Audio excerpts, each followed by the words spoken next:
Man, just had a great workout. Dinner's waiting for me at the house.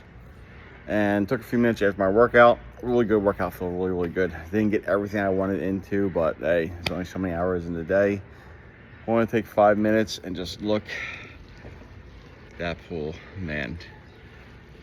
Now that's a communal pool, so don't get like too jealous where it's like Mike's got that much going on where he has his own pool. No. But I'm the only one who really uses it.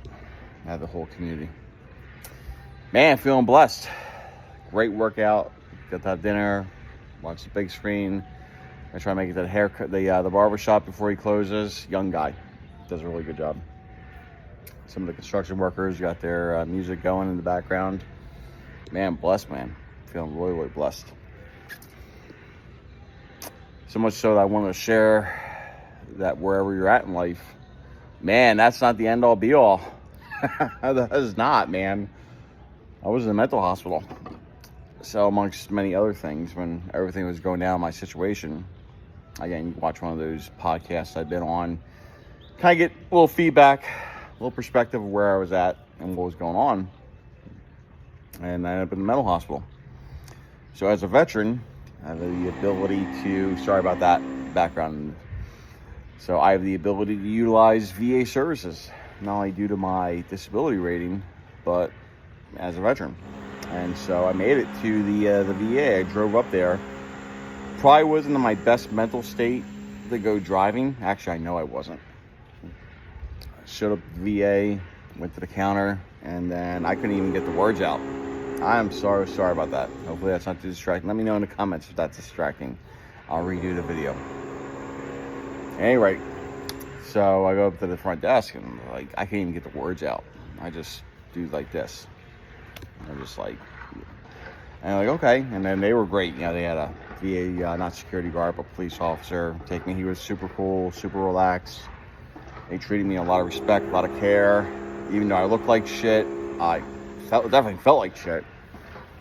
And I'm not even able to verbalize what's going on.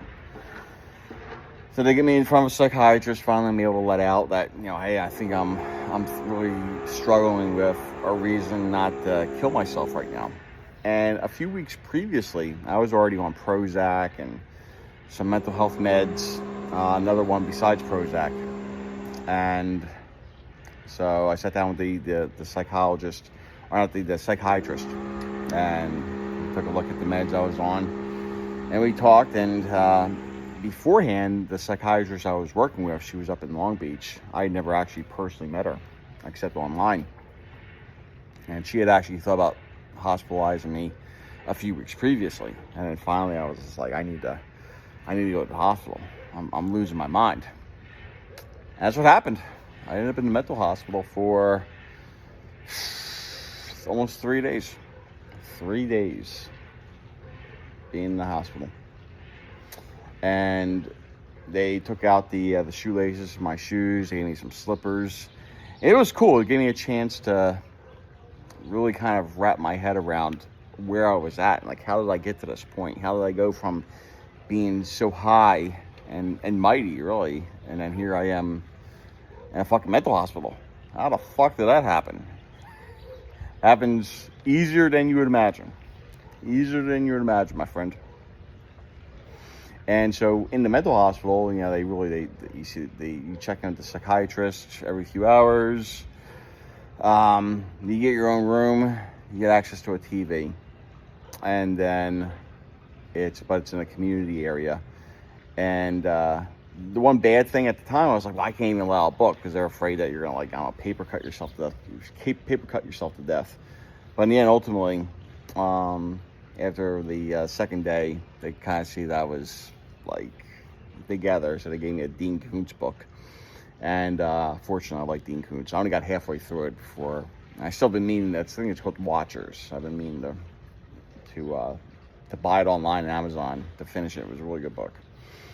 Dean Koontz, man. Anyway, it's one of those things that whenever you see somebody who's struggling or who's been through a mental hospital, you know, have some care, don't be so critical of them because they're really trying. And at least they had, especially if they go on their own volition, man, it gives a lot of strength and a lot of prompts. And I give you a lot of prompts. And when I got out of the mental hospital, a buddy of mine picked me up.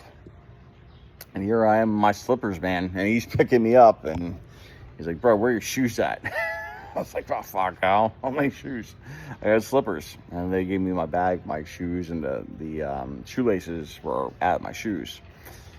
Anyway, so it's one of those things that I'm grateful for that time because got my meds right. I'm no longer on medication. No longer on medication. I'm grateful for that because I no longer, man, that really, Prozac, man, it just gives you no enjoyment of life.